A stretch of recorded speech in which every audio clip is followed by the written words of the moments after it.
রাসূল কারীম সাল্লাল্লাহু আলাইহি ওয়াসাল্লাম বলেছেন, তোমরা যাহা কিছু দেখো, যাহা কিছু দেখতেছো, কোনো কিছু কিন্তু তোমাদের না, মূলত শুধু তিনটা জিনিস তোমাদের। অর্থাৎ তোমার গায়ে যে বস্ত্রটা রয়েছে, যেটা তুমি পরিধান করো, যেটা তুমি পরিধান করতেছো, যতদিন পর্যন্ত তোমার বস্ত্র তুমি পরিধান করবা ততদিন তুমি এটার মালিক। এবং তুমি যতদিন পর্যন্ত তুমি যেটা আহার করতেছো, ভক্ষণ করতেছো, এটার মালিক তুমি। আর যেটা তুমি আল্লাহর রাস্তায় দান করবা, এটার মালিকও তুমি। আর তোমার যে অট্টালিকা, অর্থ সম্পদ, জায়গা জমি, বাড়ি গাড়ি, তেল ফ্যাক্টরি, যাহা কিছু দেখতেছো, একটাও তোমার না। আলহামদুলিল্লাহ, মহান রব্বুল আলামিনের দরবারে লাখ কোটি শুকরিয়া আদায় করি যে আল্লাহ জাল্লা শাআনুহু আপনাকে আমাকে দুনিয়ার সমস্ত কাজকর্ম থেকে অবসর করে শারীরিকভাবে সুস্থ রেখে যথা সময় আল্লাহ পাকের ঘরে আসার এবং বসার তৌফিকটুকু এনায়েত করেছেন। এই কারণে আমরা আল্লাহ পাক রব্বুল আলামিনের দরবারে লাখ কোটি শুকরিয়া আদায় করি। আলহামদুলিল্লাহ। আল্লাহ পাক রব্বুল আলামিন বলেন, ওয়া ইন তাউদ্দু নি'মাতাল্লাহি লা তুহসুহা, যে আমি তোমাদেরকে এত নিয়ামত দান করেছি, এত অনুগ্রহ করেছি, এত দয়া করেছি, লা তুহসুহা, যদি তোমরা গণতে থাকো তাহলে তোমরা গণে কখনো শেষ করতে পারবা না। সম্মানিত উপস্থিতি, দুরূদ এবং সালাম বর্ষিত হোক প্রিয় নবী হযরত মুহাম্মদ মুস্তাফা সাল্লাল্লাহু আলাইহি সাল্লামের উপর, যে নবী দুনিয়াতে পদার্পণ করার কারণে রোমের রাজপ্রাসাদের 12টি ইট খসে পড়েছে এবং পারস্যের 1000 বছর পর্যন্ত প্রজ্বলিত আগুনকে নিষ্পীড়িত হয়েছে। সে নবীর উপর আমরা দুরূদ পড়ি, আল্লাহুম্মা সাল্লি আলা মুহাম্মদ, আল্লাহুম্মা বারিক আলা মুহাম্মদ। সম্মানিত উপস্থিতি, আল্লাহ পাক রব্বুল আলামিন মহাগ্রন্থ আল কোরআনের মধ্যে আল্লাহ তাআলা ইরশাদ করেছেন, ইয়া আইয়ুহাল্লাযীনা আমানু লা তুলহিকুম আমওয়ালুকুম ওয়ালা আওলাদুকুম আন যিকরিল্লাহ। আল্লাহ তাআলা সর্বপ্রথম ঈমানদারকে ডাক দিয়েছেন। কাকে ভাই? ঈমানদারদেরকে আল্লাহ তাআলা ডাক দিয়েছেন, যারা বিশ্বাসী লোক। ঈমানদার কারা ভাই? যে আল্লাহর উপর ঈমান আনে এবং ফেরেশতাদের উপর ঈমান আনে এবং আসমানে যত কিতাব নাজিল হয়েছে সমস্ত কিতাবের উপর ঈমান আনে এবং সমস্ত নবী রাসূলের উপর ঈমান আনে এবং আল্লাহ পাক রব্বুল আলামিন যে একটা নসিব অর্থাৎ তাকদীর, যেটা আমাদের ভালো এবং মন্দ যাহা কিছু হয় আল্লাহ তাআলার পক্ষ থেকে হয় এবং আমাদেরকে আবার পরকালে আমরা যখন কবরে যখন আমাদেরকে দাখিল করা হবে, সেখান থেকে আবার আমাদের উঠতে হবে এবং কিয়ামতের ময়দানে আমাদের যেতে হবে। এই সবগুলা বিশ্বাস করার নাম হচ্ছে ভাই ঈমান। বুঝতে পারছেন? এই কারণে আল্লাহ রাব্বুল আলামিন সর্বপ্রথম আমাদেরকে ডাক দিয়েছেন, যারা আল্লাহকে বিশ্বাস করে তাদেরকে আল্লাহ তাআলা বলেন, ইয়া আইয়ুহাল্লাযীনা আমানু, হে ঈমানদার গণেরা, হে বিশ্বাসী গণেরা, যে ইয়া আইয়ুহাল্লাযীনা আমানু লা তুলহিকুম ওয়া আমওয়ালুকুম ওয়া আওলাদুকুম আন যিকরিল্লাহ, তোমাদেরকে যেন তোমাদের ধন সম্পদ এবং সন্তান সন্ততি থেকে যেন আল্লাহ তাআলার জিকির থেকে তোমাদের যেন গাফেল না করে। সম্মানিত আমার ভাইয়েরা, আল্লাহ পাক রব্বুল আলামিন যে কথাটা বলেছেন, এই কথাটা যদি আমরা একটু বিশ্লেষণ করি, এই আয়াতের ভিতরে আল্লাহ তাআলা আমাদেরকে কি বলেছেন। আল্লাহ পাক বলেছেন যে দুনিয়ার মধ্যে যে তোমাদেরকে যে প্রাচুর্য দিয়েছি, আমি সম্পদ দিয়েছি, সেই সম্পদ যেন তোমাদেরকে দুনিয়ামুখী না করে এবং এই সম্পদ উপার্জন করতে যে যেন তোমরা আখিরাতকে না ভুলো। এবং আল্লাহ তাআলা আমাদেরকে সন্তান দিয়েছেন।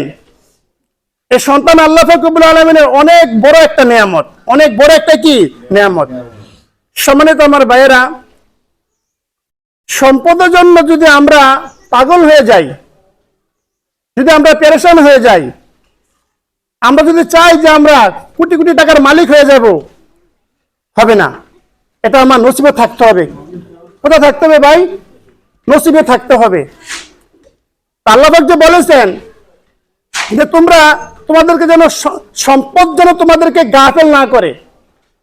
যারা আল্লাহকে বিশ্বাস করে, যারা রাসূলকে বিশ্বাস করে, যারা কিয়ামতকে বিশ্বাস করে, যারা হাসরের ময়দানে উঠতে হবে এটা বিশ্বাস করে, যাদের কবরের ভয় আছে এবং যারা জান্নাতকে বিশ্বাস করে, জাহান্নামকে বিশ্বাস করে, তাদেরকে সম্পদ কখনো গাফেল করতে পারে না। সম্মানিত আমার ভাইয়েরা, ছোট্ট একটা উদাহরণ যদি দেই, দাউদ আলাইহিস সালামের জমানায় এক ব্যক্তি একটা জমি বিক্রি করছে, আরেক ব্যক্তি জমিটা ক্রয় করছে। অবশ্যই একটা বিক্রেতা একটা ক্রেতা লাগে, তাই না? যখন দাউদ জমানায় যে ব্যক্তি ওই সম্পদটা বিক্রি করছে, বিক্রি করার পর যে ক্রেতা ওই ব্যক্তি যখন জমিনের মধ্যে গিয়েছে, যাওয়ার পরে দেখে যে জমিনের মধ্যে একটা স্বর্ণের কলসি। এবং যে ব্যক্তি জমিটা ক্রয় করছে এই ব্যক্তি এখন পেরেশান হয়ে গেছে যে আসলে আমি তো সম্পদটা ক্রয় করেছি, মূলত আমি যখন জমিনে আসলাম, জমিনে আসার পরে দেখি যে এই সম্পদটা তো অবশ্যই যে আমার কাছে বিক্রি করেছে এই স্বর্ণের কলসির মালিকটা ওই ব্যক্তি, আমি না। যখন ওই ব্যক্তির কাছে যখন দৌড়ে আসছে, ভাই তুমি আমার কাছে জমিটা বিক্রি করছো, জমিটা বিক্রি করার পর আমি তোমার এই জমিনে যাই দেখি যে এখানে একটা স্বর্ণের কলসি, অর্থাৎ ভাই এটা আমার না, এটা তুমি নিয়ে যাও। আর যে ব্যক্তি বিক্রি করছে সে ব্যক্তি বলছে, না আমি যেহেতু জমি বিক্রি করছি, এখন এখানে আর আমার কোনো কিছুই নয়, এখন তুমি এটা ক্রয় করছো, এটার মালিক তুমি। সম্মানিত আমার ভাইয়েরা, তারা দুইজনের মধ্যে তারা দ্বন্দ্ব সৃষ্টি করছে, কেউই মানতে রাজি নাই, এই স্বর্ণের কলসি নেওয়ার জন্য কেউই কি নাই, রাজি নাই। অর্থাৎ তাদের মধ্যে সেই হারসু অর্থাৎ লোভ লালসা সেই জিনিসটা কাজ করে না। তখন তারা চিন্তা করলো যে এখন তো একটা সমাধানের প্রয়োজন, সমাধান করতে হবে। সমাধানের জন্য আল্লাহ ফাকরুল আলমিন প্রত্যেক যুগে যুগে আল্লাহ তাআলা নবী রাসূল পাঠাইছেন এবং ন্যায় বিচারকও ছিলেন। আল্লাহ ফাকরুল আলমিন আদম আলাইহিস সালাম থেকে মুহাম্মদ সাল্লাল্লাহু আলাইহি সাল্লাম পর্যন্ত যত নবী রাসূল দুনিয়াতে আসছেন, আল্লাহ তাআলা প্রেরণ করেছেন, সবাই ছিলেন বিচারক। সবাই কি ভাই? বিচারক। ওই যুগে দাউদ আলাইহিস সালামের জমানা, এখন দাউদ আলাইহিস সালামের কাছে তারা উভয়ে গেলেন, যে ব্যক্তি জমিটা ক্রয় করেছে সে ব্যক্তি বলতেছে, দেখেন আল্লাহর নবী, আমি তো সে আমার কাছে জমিটা বিক্রি করছে আর আমি জমিটা ক্রয় করছি। আমি যখন জমিনের মধ্যে যাই দেখি জমিনের মধ্যে একটা স্বর্ণের কলসি। এখন আমি আমার ভাইকে বলতেছি, দেখো তুমি যেহেতু বিক্রি করছো, তুমি তো জমি বিক্রি করছো, তুমি তো আমার কাছে স্বর্ণের কলসি বিক্রি করো নাই, অতএব তুমি এটা নিয়ে যাও। কিন্তু আমার ভাই এটা নিতে প্রস্তুত না। সে বলে, আমি যত জমি ক্রয় করছি সেটা মালিক নাকি আমি। তখন দাউদ আলাইহিস সালাম বিচক্ষণ ব্যক্তি, তিনি চিন্তা করলেন যেটা কিভাবে সমাধান করা যায়, একটা সলিউশন তো করতে হবে। তখন দাউদ আলাইহিস সালাম এখন চিন্তা করলেন, তখন তাদেরকে বললেন যে দেখো উভয়কে, যে তোমার কি কোনো উপযুক্ত ছেলে আছে? বলে, হ্যাঁ আমার একটা উপযুক্ত ছেলে আছে। তারপরে বলে যে বিক্রি করে, তারা বলে যে তোমার কি উপযুক্ত কোনো মেয়ে আছে? সে বলে যে হ্যাঁ আমার একটা উপযুক্ত মেয়ে আছে। তো ঠিক আছে, তাদের উভয়ের মধ্যে একটা বিয়ে শাদী হয়ে যাক, তখন তারা উভয়ে এই স্বর্ণের কলসির কি হয়ে যাবে? মালিক হয়ে যাবে। সুবহানাল্লাহ। বিচারটা খুব সুন্দর হয়েছে না?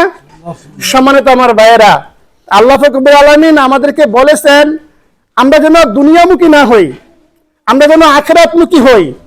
সম্পদ সর্ব অবস্থায় কিন্তু মানুষের মঙ্গল আনে না, সম্পদ কখনো মানুষের অকল্যাণ আনে। আমরা বলি যে আমার জমি, আমার অট্টালিকা, আমার বাড়ি, আমার ঘর, আমার এই মেল ফ্যাক্টরি সবকিছুর মালিক আমরা সে কথাটা বলি, কিন্তু মূলত রাসূল কারীম সাল্লাল্লাহু আলাইহি ওয়াসাল্লাম বলেছেন, তোমরা যাহা কিছু দেখো, যাহা কিছু দেখতেছ, কোনো কিছু কিন্তু তোমাদের না, মূলত শুধু তিনটা জিনিস তোমাদের। কটা জিনিস ভাই? তিনটা জিনিস তোমাদের। অর্থাৎ তোমার গায়ে যে বস্ত্রটা রয়েছে, যেটা তুমি পরিধান করো, যেটা তুমি পরিধান করতেছ, যতদিন পর্যন্ত তোমার বস্ত্র তুমি পরিধান করবা ততদিন তুমি এটার মালিক। এবং তুমি যতদিন পর্যন্ত তুমি যেটা আহার করতেছ, তুমি কি করতেছ? আহার করতেছ, যেটা তুমি ভক্ষণ করতেছ, এটার মালিক তুমি। আর যেটা তুমি আল্লাহর রাস্তায় দান করবা, এটার মালিকও তুমি। আর তোমার যে অট্টালিকা, অর্থ সম্পদ, জায়গা জমি, বাড়ি গাড়ি, মেল ফ্যাক্টরি, যাহা কিছু দেখতেছ একটাও তোমার না, শুধু তিনটা জিনিস তোমাদের। সময় তো আমার ভাইরা বুঝতে পারছেন? আমরা যে হালালকে হালাল মানি না, হারামকে হারাম মানি না, আমরা যে জায়েজকে জায়েজ মনে করি না, আবার নাজায়েজকে নাজায়েজ মনে করি না, আমরা যে সর্ব অবস্থায় সম্পদের জন্য আমরা পেরেশান হয়ে গেছি, পাগল হয়ে গেছি, আমরা নামাজ ঠিকমতো আদায় করতে রাজি নাই, আমরা ঠিকমতো আল্লাহর বিধানকে মানতে রাজি নাই, আমরা কখনো আল্লাহ রাসূল সাল্লাল্লাহু আলাইহি ওয়াসাল্লাম যে দায়িত্ব দিয়ে আমাদেরকে দুনিয়াতে পাঠাইছে সেটাও আমরা পালন করতে রাজি নাই। শুধু আমরা কিসের পিছনে দৌড়াই ভাই? সম্পদের পিছনে আমরা দৌড়াইতেছি। আসলে কি সম্পদের পিছনে দৌড়ান যাবে?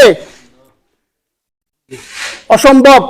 হ্যাঁ, আল্লাহ পাক বলেছেন রাসূল কারীম সাল্লাল্লাহু আলাইহি ওয়াসাল্লামের মাধ্যমে তলাবু কাসরিল হালালি ফারিদা, অর্থাৎ ফরজ নামাজ আদায় করার পর হালাল রিজিকের জন্য আপনি বের হয়ে যান।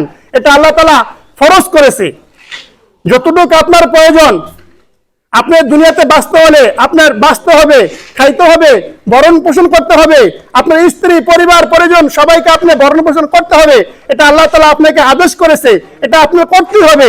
এটা যতদিন পর্যন্ত আপনার ছেলে সন্তান নাবালক থেকে সাবালক না হবে ততদিন পর্যন্ত আপনি তাদের দায়িত্ব নিতেই হবে। এটা আল্লাহ তাআলার কি বিধান।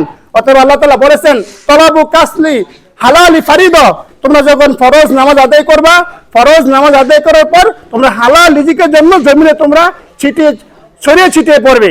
এটা আল্লাহ তাআলার কি ভাই বিধান। সম্মানিত আমার ভাইয়েরা, তো আল্লাহ তাআলা যে বলেছেন ইয়া আইয়ুহাল্লাযীনা আমানু লা তুলহিকুম আমওয়ালুকুম ওয়া আওলাদুকুম আন যিকরিল্লাহ, এরপর আল্লাহ তাআলা বলেছেন যে তোমাদের সন্তানাদি যারা, অর্থাৎ আল্লাহ তাআলা যে আমাদেরকে সন্তান দিয়েছেন এটা আল্লাহ তাআলার কোনো সাধারণ নিয়ামত নয়। রাসূল কারীম সাল্লাল্লাহু আলাইহি সাল্লামের 4টা ছেলে সন্তান হয়েছিলেন, কিন্তু আল্লাহ রব্বুল আলামিন প্রত্যেকটা ছেলে সন্তান আল্লাহ তাআলা নিয়ে গেছেন। বুঝতে পারছেন? নিয়ে গেছেন। কিন্তু রাসূল কারীম সাল্লাল্লাহু আলাইহি সাল্লামের মনের ভিতরে খুব ব্যথা ছিল, খুব কষ্ট ছিল।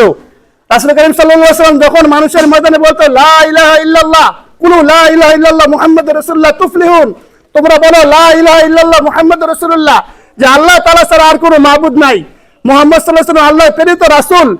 তখন তারা বলতো যে এ মুহাম্মদ তো মাজনুন, মুহাম্মদ তো পাগল হয়ে গেছে, মুহাম্মদ তো আতখুরা, মুহাম্মদ তো নিঃসন্তানী, অর্থাৎ তার কথা তোমরা কেউ শুনবা না, তারপর তোমরা কেউ কি করবে না?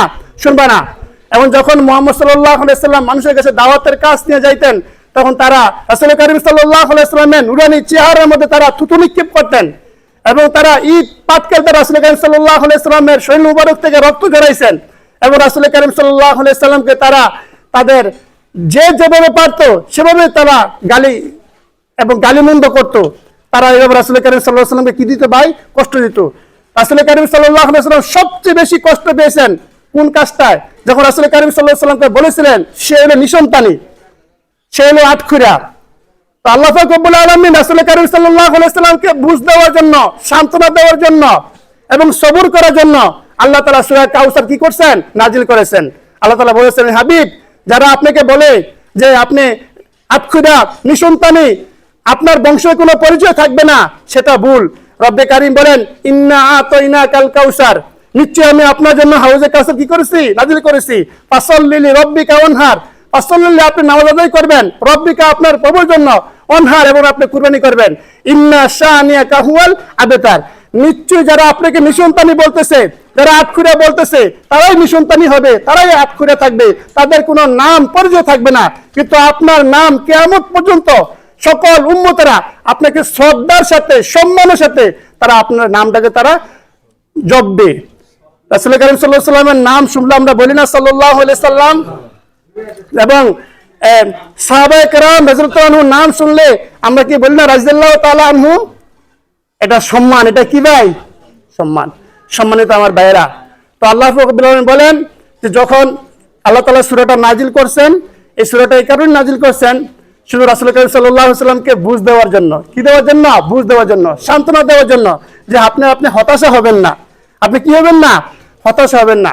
আমি তো আপনাকে নিশ্চয়ই আপনাকে আমি কি করেছি? হাউজে কাউসার দান করেছি। হাউজে কাউসারের পানি পান করার ইচ্ছা আসেনি আপনাদের? ইনশাআল্লাহ। হাউজে কাউসারের পানি আল্লাহ তাআলা কাদেরকে পান করাইবেন? আল্লাহু আকবার। যারা কোরআনের একটা আয়াতের উপরে সঠিকভাবে আমল করতে পারবে। ইন্নাস সালাতি ওয়া নুসুকি ওয়া মাহইয়ায়া ওয়া মামাতি লিল্লাহি রাব্বিল আলামিন।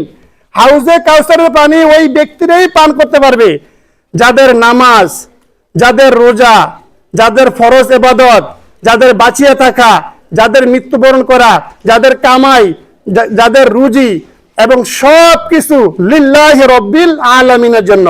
অর্থাৎ আমার জীবনে আমি যাহা কিছু করি, গোটা জীবনে আমি যাহা কিছু করতেছি, আমি যদি দান করি আল্লাহর জন্য, আমি যদি কোনো জায়গায় দান না করি সেটাও আল্লাহর জন্য, আমি যদি নামাজ আদায় করি সেটাও আল্লাহর জন্য, যদি আমি কুরবানি করি এটাও আল্লাহর জন্য, যদি আমি ইসলামী আন্দোলন করি এটাও আল্লাহর জন্য, আমার যদি জীবন আমি দিয়ে দিই সেটাও কার জন্য? আল্লাহর জন্য। আল্লাহ বলেছেন ইন্নাস সলাতি ওয়া নুসুকি ওয়া মাহইয়া ওয়া মামাতি লিল্লাহি রাব্বিল আলামিন, নিশ্চয়ই তাদের বাঁচিয়ে থাকা, মৃত্যুবরণ করা, নামাজ, কুরবানি সমস্ত আমল শুধু রেজায়ে মাওলার জন্য, আল্লাহকে সন্তুষ্ট করার জন্য। যদি আমরা সেই আমলটা করতে পারি তো অর্থাৎ আল্লাহ আমি যাহা কিছু করি আমার কাজটার উপর যেন রব্বে কারিম সন্তুষ্ট থাকে। বুঝতে পারছেন? যারা আল্লাহকে সন্তুষ্ট করার জন্য মাঠে ময়দানে কাজ করবে এবং সমস্ত ইবাদত করবে, আল্লাহ তাআলা তাদেরকে হাউজে কাউসারের পানি পান করাইবেন। সুবহানাল্লাহ। রাসূল কারীম সাল্লাল্লাহু আলাইহি সাল্লাম হাউজের কাউসারের পানি নিয়ে দাঁড়িয়ে থাকবেন, যে তিনি তার উম্মতদেরকে চিনবেন। কিভাবে চিনবেন? যারা দৈনিক 5 ওয়াক্ত নামাজ আদায় করে। 5 ওয়াক্ত নামাজ কি করে ভাই? আদায় করে। তখন তাদের চেহারা মুবারকের মধ্যে, হাতের মধ্যে নূর জমকাইবে, নূর জ্বলতে থাকবে। তখন রাসূল কারীম সাল্লাল্লাহু আলাইহি সাল্লাম বুঝতে পারবে যে এটা আমার উম্মত, এটা আমার কি উম্মত। তখন রাসূল কারীম সাল্লাল্লাহু আলাইহি সাল্লাম হাউজে কাউসার থেকে পানি উঠাইয়া তখন ওই তার উম্মতকে পানি পান করাইবেন। আল্লাহু আকবার। সম্মানিত আমার ভাইয়েরা, বুঝতে পারছেন হাউজে কাউসারের পানি কাদেরকে আল্লাহ তাআলা পান করাইবেন? অর্থাৎ আপনার জীবনে যাহা কিছু করতেছেন, আপনাকে সাদাকে সাদা বলতেছেন, কালোকে কালো বলতেছেন, এবং যেটা অন্যায় অন্যায়কে অন্যায় বলতেছেন, যেটা ন্যায় এটাকে ন্যায় বলতেছেন, যেটা সঠিক এটাকে সঠিকই বলতেছেন, যেটা বেঠিক এটা বেঠিকই বলতেছেন। অর্থাৎ আপনার মধ্যে ইনসাফ আছে, ন্যায় নীতি আছে, আপনি মানুষের উপরে জুলুম করেন না। যদি আপনি ইনসাফদার হতে পারেন, ন্যায়বান হতে পারেন, আপনার আকল দ্বারা, জ্ঞান দ্বারা যদি আপনি বিচার করতে পারেন, সঠিকভাবে বিচার করতে পারেন, তো আল্লাহ পাক বলেন আপনাকে কি করবেন? হাউজে কাউসারের পানি পান করাইবেন। আর যদি আপনার জীবনে আপনি ইনসাফ না করতে পারেন, ন্যায় নীতি না থাকে, তাহলে আপনি আর আমি সেটা আশা করতে পারি না। সম্মানিত আমার ভাইয়েরা, তা আমি যে আয়াতটা তেলাওয়াত করেছিলাম, আল্লাহ তাআলা প্রথম দিকে বলছিলেন সম্পদের কথা। কিসের কথা ভাই? সম্পদের কথা। এর মাঝের দিকে আল্লাহ তাআলা বলছেন ছেলে সন্তানের কথা। কার কথা ভাই? ছেলে সন্তানের কথা। এরপর আল্লাহ তাআলা বলেন যে অবশ্যই যেন আল্লাহ তাআলা যেন তোমাদেরকে আল্লাহর স্মরণ থেকে যেন তোমাদেরকে গাফেল না করে। ইয়া আইয়ুহাল্লাযীনা আমানু লা তুলহিকুম আমওয়ালুকুম ওয়া আওলাদুকুম আন যিকরিল্লাহ। এই সব দুনিয়ার ফিতনা ফাসাদ সব কিছু যেন তোমাদের আল্লাহর স্মরণ থেকে যেন তোমাদেরকে দূরে না রাখে। সম্মানিত আমার ভাইয়েরা, আপনি আল্লাহকে স্মরণ করেন। যখন আপনি আল্লাহকে স্মরণ করবেন, তখন আপনি যখন বিপদে পড়বেন তখন আল্লাহ আপনাকে স্মরণ করবে। সম্মানিত আমার ভাইয়েরা, পারবেন ইনশাআল্লাহ? আপনি আল্লাহকে কিভাবে স্মরণ করবেন? আল্লাহ তাআলা বলবে কিয়ামতের ময়দানে, আমি অসুস্থ ছিলাম, তোমরা আমাকে চিকিৎসা করো নাই। আমি ক্ষুধার্ত ছিলাম, তোমরা আমাকে খাবার দাও নাই। আমি ক্ষুধায় খুব কাতর ছিলাম, তোমরা আমার খাবারে কি করো নাই? ব্যবস্থা করো নাই। তখন আমরা বলবো যে আল্লাহ, আপনি তো খানাপিনা থেকে মুক্ত, আপনি তো খাবার খান না, এখন আপনি তো অসুস্থ থেকে মুক্ত, আপনি তো অসুস্থ হন না। তখন আল্লাহ তাআলা বলবে, যখন দুনিয়ার মধ্যে কোনো একটা মানুষ যখন রোগী ছিল, অসুস্থ ছিল, যখন তোমরা যদি রোগীর কাছে যা বসতা, তাকে একটু হাত বুলাইয়া দিতা, তার কাছে একটু যাওয়ার পরে যদি তাকে একটু সেবা করার জন্য চেষ্টা করতা, তাহলে এটা আমি রব্বে কারিমকে তোমরা যেন সেবা করতা। সুবহানাল্লাহ। এই দুনিয়ার মধ্যে যারা ক্ষুধার্ত থাকে, যদি আমি আপনি, তখন আল্লাহ তাআলা বলবে যারা দুনিয়ার মধ্যে ক্ষুধার্ত ছিল, তোমরা যদি তাদের পাশে যদি একটু দাঁড়াইতা, তাদের ক্ষুধা নিবারণ করার জন্য তোমরা চেষ্টা করতা, সেটা আমি রব্বে কারিমের কৃত্রিমে আমরা ক্ষুধা কি করতা? নিবারণ করতা। এবং আল্লাহ তাআলা বলবে আমি পিপাসিত ছিলাম, তোমরা আমাকে পানি পান করাও নাই। তখন আমরা বলবো যে আল্লাহ, আপনি তো পিপাসা থেকে মুক্ত। তখন আল্লাহ তাআলা বলবে যে দুনিয়ার মধ্যে যারা পিপাসায় কাতরাচ্ছিল, যদি তোমরা তাদের পাশে তোমরা দাঁড়াইতে পারতা, তাদেরকে পানি পান করাইতা, তাহলে সেটা আমি রব্বে কারিমকে তোমরা পানি পান করাইতা। সুবহানাল্লাহ। সম্মানিত আমার ভাইয়েরা, সেই দৃশ্যকে আমাদের সামনে পড়ে না? আল কুসের সেই দৃশ্যকে আমাদের সামনে পড়ে না? পেরেস্তানের আমার ভাইদের সেই দৃশ্যকে আমাদের সামনে পড়ে না? তারা কি অসহ অবস্থায় নাই? তারা কি খাবারের জন্য কাতরায় না? তারা কি ক্ষুধার জন্য কষ্ট পায় না? তারা কি পানির জন্য তারা কি একবারে পিপাসিত অবস্থায় রাস্তায় রাস্তায় ঘুরতেছে না? সেই দৃশ্যকে আমাদের সামনে নাই? আল্লাহ তাআলা তো বলছেন যে এমন একটা জাতি থাকবে, এমন একটা গোষ্ঠী থাকবে, যাদেরকে তারা সর্ব অবস্থায় আমি রব্বে কারিমের কাছে তারা প্রার্থনা করবে, ওমা লাকুম লা তুকাতিলুনা ফি সাবিলিল্লাহি ওয়াল মুস্তাদআফিনা মিনার রিজালি ওয়ান নিসাই আল্লাযিনা ইয়াকুলুনা রব্বানা আখরিজনা মিন হাযিল ক্বরিয়াতি যালিমি আহলুহা ওয়াজআল লানা মিন লাদুনকা ওয়ালিয়্যা ওয়াজআল লানা মিন লাদুনকা নাসীরা। একদল লোক এই পৃথিবীর মধ্যে থাকবে, তারা রব্বে কারিমের দরবারে প্রার্থনা করবে যে আল্লাহ, আমরা তো বিপদের মধ্যে আছি, আমরা তো মুসিবতের মধ্যে আছি, হে আল্লাহ তোমার এমন কিছু বান্দা তুমি সৃষ্টি করো যারা আমাদের পাশে দাঁড়াইবে, যারা আমাদেরকে খাবার দিবে, যারা আমাদেরকে আহার করবে। এটা কোরআনের আয়াত, এটা কোরআনের কি ভাই আয়াত। সম্মানিত আমার ভাইয়েরা, সেটা আমরা বর্তমানে দেখি কি প্যালেস্তাইনের আমার ভাইয়েরা তারা আল-কুস অর্থাৎ মসজিদুল আকসা, বুঝতে পারছেন আমার ওই ভাইয়েরা কি মাজলুম না, নির্যাতিত না? তো দেখেন আমরা কি তাদের পাশে দাঁড়াইতে পারছি? না, দাঁড়াইতে পারি নাই, শুধু একমাত্র মুনাফিকের কারণে। কিসের কারণে ভাই? মুনাফিকের কারণে। মুনাফিক কি দেখা যায়, ছোঁয়া যায়, ধরা যায়?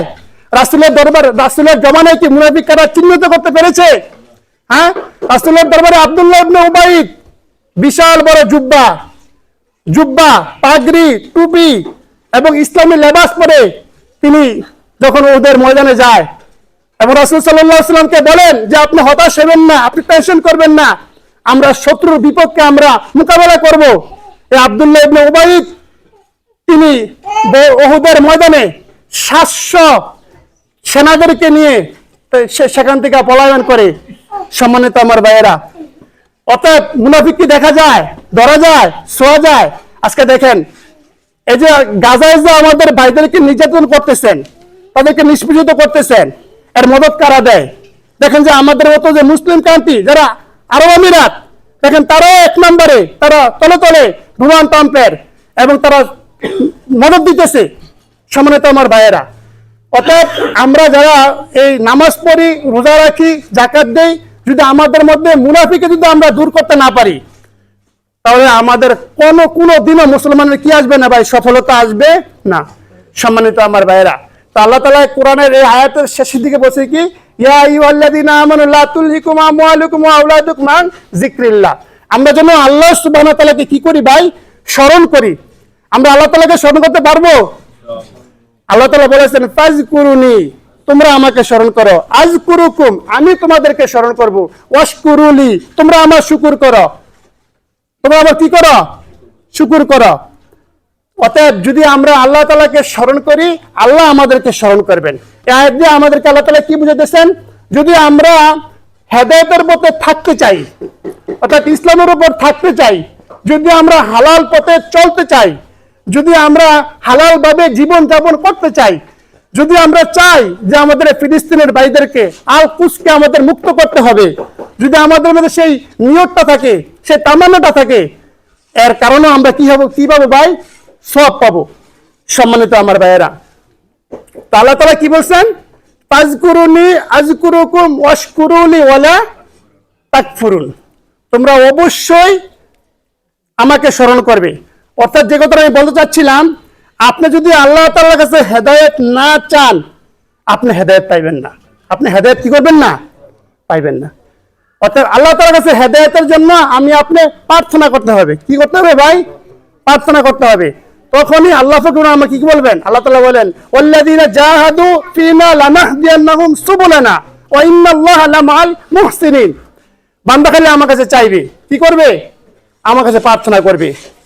আল্লাহ তাআলা বলেন যে আমি তাকে ওই মঞ্জিলে মাকসাদে পৌঁছে দেওয়ার দায়িত্ব কার ভাই? আল্লাহ পাক রব্বুল আলামিনের।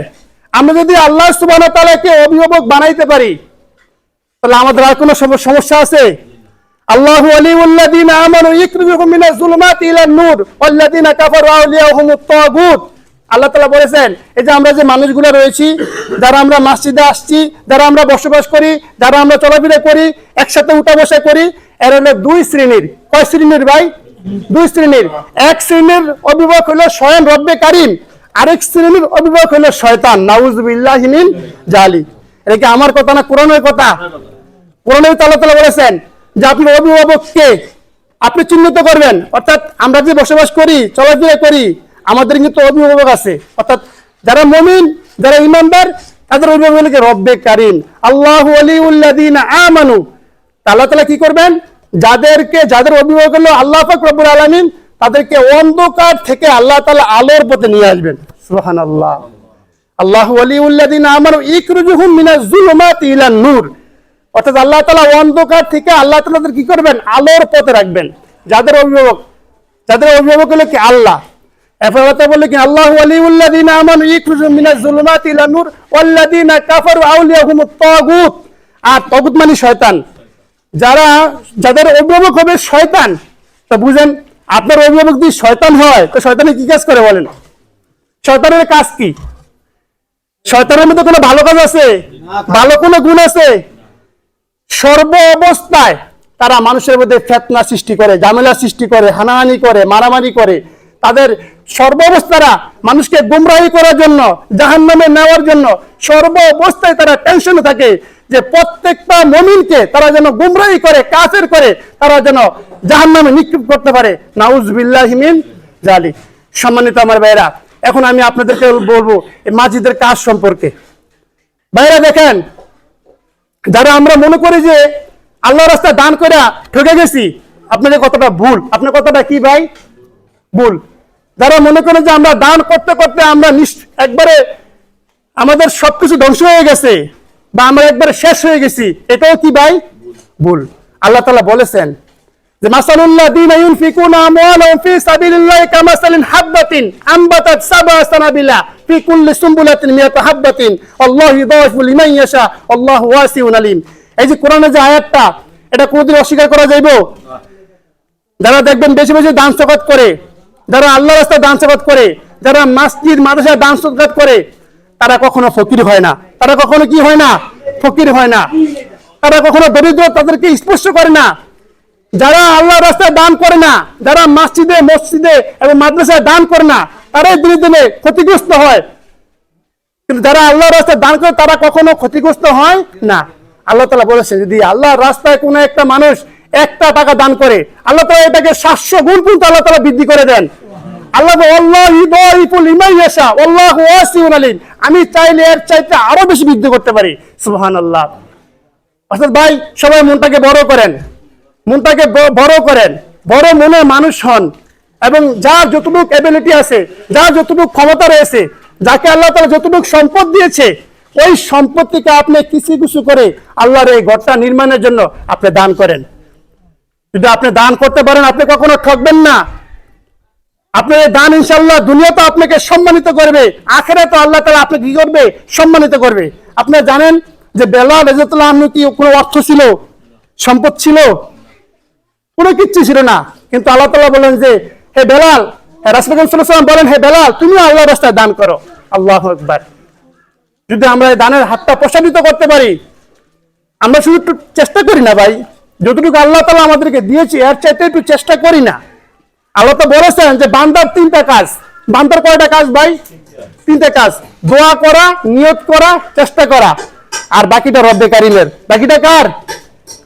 রব্বে কারিমের। রব্বে কারিম বাকিটা দেখবে। অর্থাৎ আমার যেই ভাইয়েরা মসজিদে টাকা দিবেন বলছেন, আপনারা সবাই একটু মনটাকে বড় করেন, যার যতটুকু ক্ষমতা আছে কিছু আল্লাহর রাস্তায় দান করেন, মাঝে মাঝে করেন। কারো যদি 20,000 লিখে থাকেন, আপনি 5,000 করে কিছু করে দেন, 10,000 করে দেন। যাকে 50,000 লেখাইছেন 10,000 দেন, 5,000 দেন। এভাবে আপনি কিছু করে দেন। আপনি যে একসাথে 50 দিতে পারবেন এটা তো কোনো গ্যারান্টি নাই। আপনি কিছু করে আল্লাহর রাস্তায় দেন, রাস্তাও চলুক, আপনিও চলেন, আল্লাহর ঘরটা নির্মাণ হোক। আল্লাহ তাআলা আপনার এই দানের উসিলায় আপনাকে আল্লাহ তাআলা দুনিয়াতেও সম্মানিত করবে, আল্লাহ তাআলা আখিরাতেও সম্মানিত করবে। সম্মানিত আমার ভাইরা, যতটুকু আলোচনা করলাম, আল্লাহ সুবহানাহু ওয়া তাআলা সর্বপ্রথম আমাকে আপনাদের সবাইকে আল্লাহ তাআলা আমল করার তৌফিক দান করুন। ওয়া আখির দাওয়ানা আলহামদুলিল্লাহি রাব্বিল আলামিন। আসসালামু আলাইকুম ওয়া রাহমাতুল্লাহি ওয়া বারাকাতুহু।